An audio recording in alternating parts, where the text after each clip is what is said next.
my video today is staying in the game.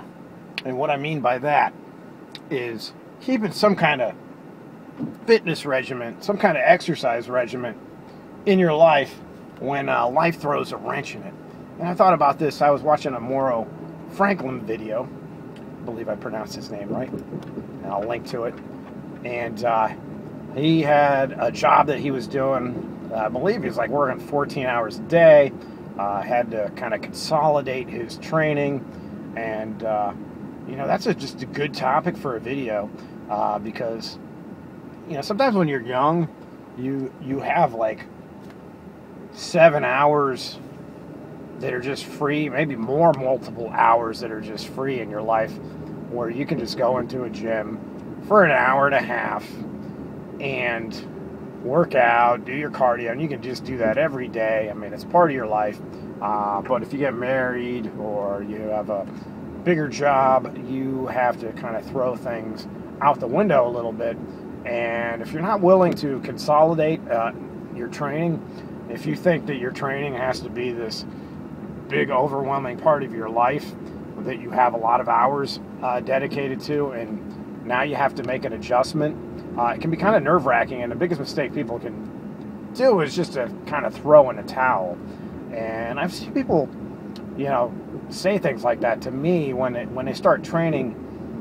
They say, well, you know, I really liked this gym for about 2 years, and then we moved, and then I joined this other gym, and I didn't like it, so I didn't you know, it's like, I have a hard time thinking that not liking a gym is a good excuse to not exercise anymore, or a reason to stop exercising. But people say things like that.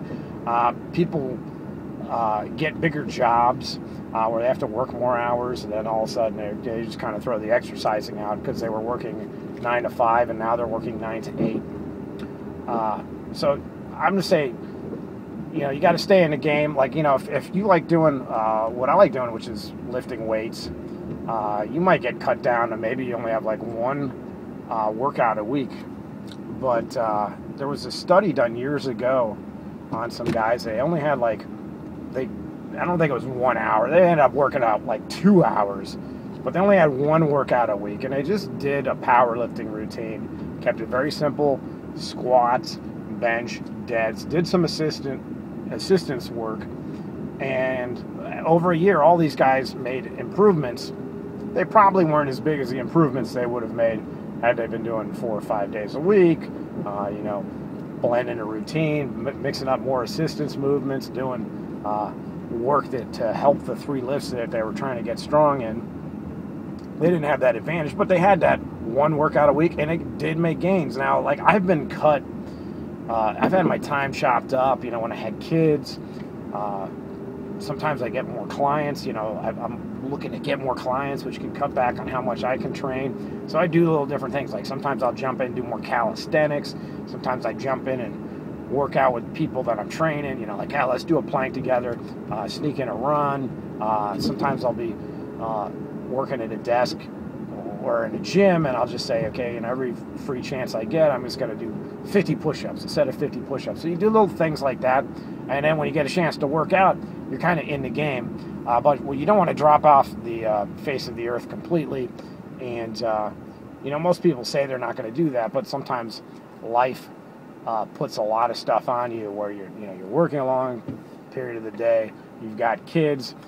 You know, sometimes people have kids and then they just decide that they're going to sit in a park and watch them in the park, you know, instead of doing stuff. But you could take your kids to the park and do push-ups and pull-ups, and you get a little upper body session in there. You know, if you love weights, you know, this isn't the weights that you like doing, but it's something that keeps you in the game. And I'm going to go back to the title, staying in the game. Now, you might get to be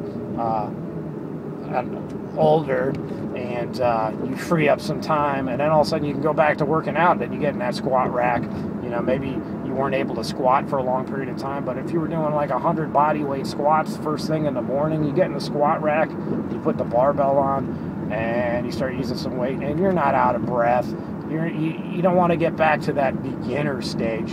You don't want to have a point in life where you have to really start all over again. Sure, you're going to lose some strength if you had to quit the weights, but you don't want to be at that place where you're just a beginner again. So, whatever life throws at you, always stay in the game. It's kind of worked for me.